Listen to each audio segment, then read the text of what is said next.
आजचा जो नाश्त्याचा प्रकार आहे तो आहे आपला तांदळाची उकड आहे, जो अतिशय पटकन लवकर आणि पौष्टिक असा प्रकार आहे, जो झटपट होतो आणि तब्येतीला देखील अर्थातच चांगला आहे, पचायला हलका आहे. आपण आजारपणात देखील हा पदार्थ खाऊ शकतो. तांदळाची उकड याच्यामध्ये ताक आणि तांदळाचं पीठ याचा वापर केला जातो. आता आपण तांदळाच्या पिठाऐवजी नाचणीचं किंवा बाजरीचं पीठ देखील वापरू शकतो, अगदी ज्वारीचंही वापरू शकतो, ते देखील मी नंतर दाखवणारच आहे. पण आज आपण तांदळाची उकड करणार आहोत. एक लाल तिखटाचा वापर करून ही उकड आपल्याला करायची आहे. तर त्याच्यासाठी जे साहित्य घेतलेलं आहे तर इथे आहे तांदळाचं पीठ. हे साधारण पाऊण वाटी पीठ घेतलेलं आहे तांदळाचं. 2-3 चमचे मी तिखट यात घेतलेलं आहे. पण आपण पीठ भिजवून झाल्यानंतर किती आवश्यक लागणार आहे तेवढंच आपण लाल तिखट याच्यामध्ये टाकणार आहोत.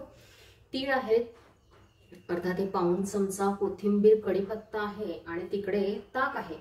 तर आपल्याला कृतीकडे वळायचं आहे. त्याच्यासाठी आपण काय करूया, आधी ही जी तांदळाची पिठी आहे ही आपण ह्याच्यामध्ये टाकून घेऊया आणि आपण जे ताक आहे हे देखील याच्यात हळूहळू टाकूया. घाईघाईनं एका वेळेला टाकलं तर ते जास्त पडायची शक्यता आहे. तर हे जे पीठ आहे हे आपल्याला अतिशय पातळ पण नाही करायचं आणि फार घट्टही करायचं नाहीये. तर मध्यम स्वरूपात हे पीठ आपल्याला भिजवून घ्यायचं आहे. तांदळाच्या पिठामध्ये पाणी किंवा तुम्ही तत्सम काही ताक वगैरे घातल्यानंतर याच्यामध्ये एक प्रकारचा फुगीरपणा येतो आणि त्याला जे पाणी किंवा ताक आहे ते बऱ्यापैकी लागतं आणि ते पीठ बऱ्याच अंशी वाढतं.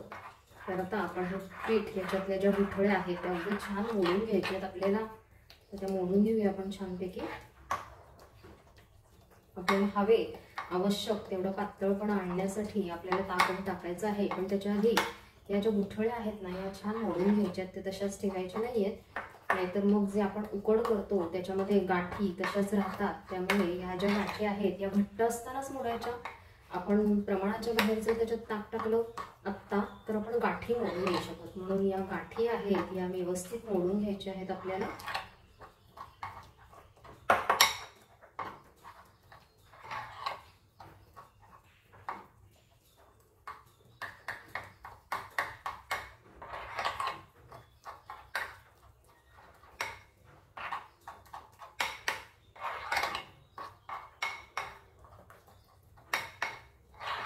आता आपल्याला आवश्यक तेवढं ताक आपण हे सगळंच लागेल तेवढं टाकून घेऊया आणि त्याला जेवढा पातळपणा गरजेचा आहे त्यामुळे आपण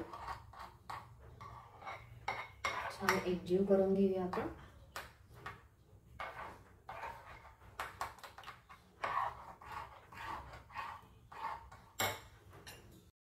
पहा, आपण जे 1 वाटी बरोबर या बाउलमध्ये ताक होतं ते पूर्ण टाकलेलं आहे. पाऊण वाटी आपली तांदळाचं पीठ होतं आणि अशा पद्धतीची पीठ आहे ते तयार झाले. पण याच्यामध्ये मला थोडंसं पाणी अजून हवे म्हणून मी अगदी थोडंसंच टाकणार आहे.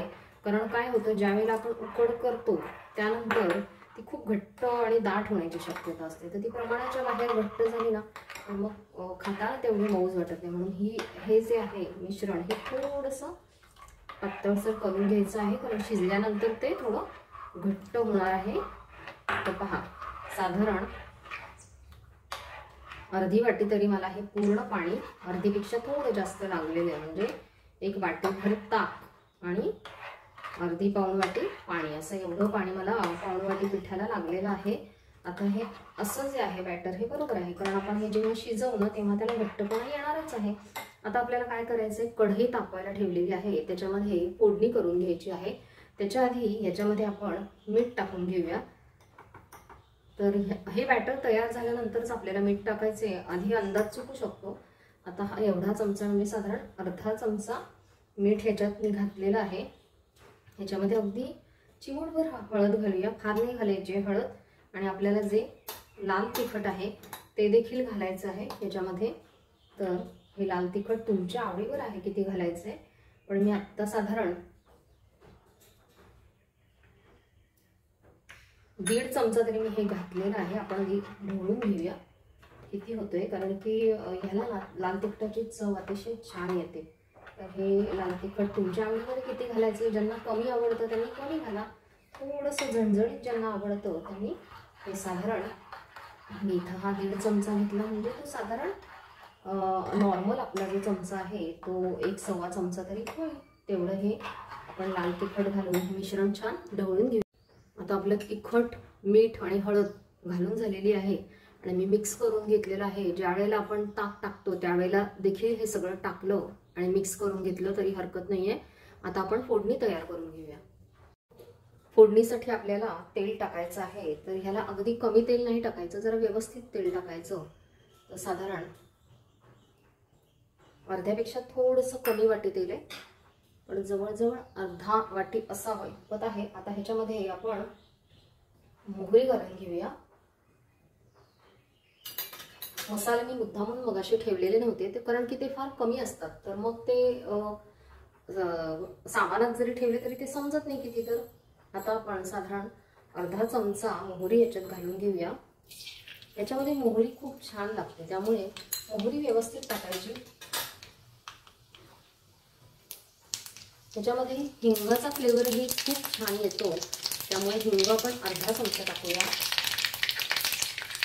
कढीपत्ता टाकून घेऊया आणि आपले तीळ टाकून घेऊया. आता आपलं जे बॅटर आहे हे आपण सगळी मोहरी, तीळ वगैरे सगळं छान झालं की त्या स्टेजला आपल्याला हे बॅटर टाकून घ्यायचं.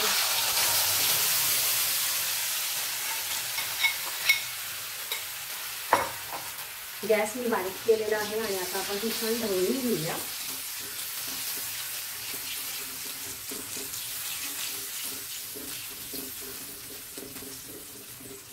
ज्या वेळेला हे शिजायला लागतं तसा तसा ह्याचा घट्टपणा वाढत जातो आणि हे ढवळायचं का तर ह्याच्यामध्ये ना गुठळ्या होऊ शकतात. तर त्या गुठळ्या होऊन द्यायच्या नाहीत आपल्याला, म्हणून हे असं छान ढवळून घेतलं की अजिबात मग गुठळ्या होत नाहीत.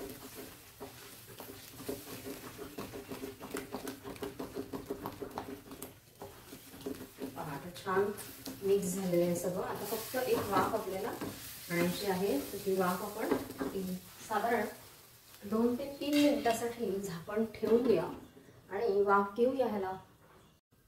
पहा, साधारण 2 ते 3 मिनिटं तरी होऊन गेलेली आहेत आणि वाफ छान धरलेली आहे. तर वाफ येणं खूप गरजेचं आहे. गॅस बारीक ठेवलेला आहे. आता आपण हे झाकण काढूया.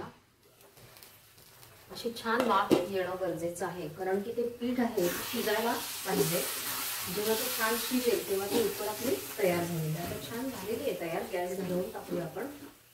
साधारण एका माणसाला व्यवस्थित पुरेल इतपत उकड आहे. याच्यामध्ये आपण कोथिंबीर घालूया.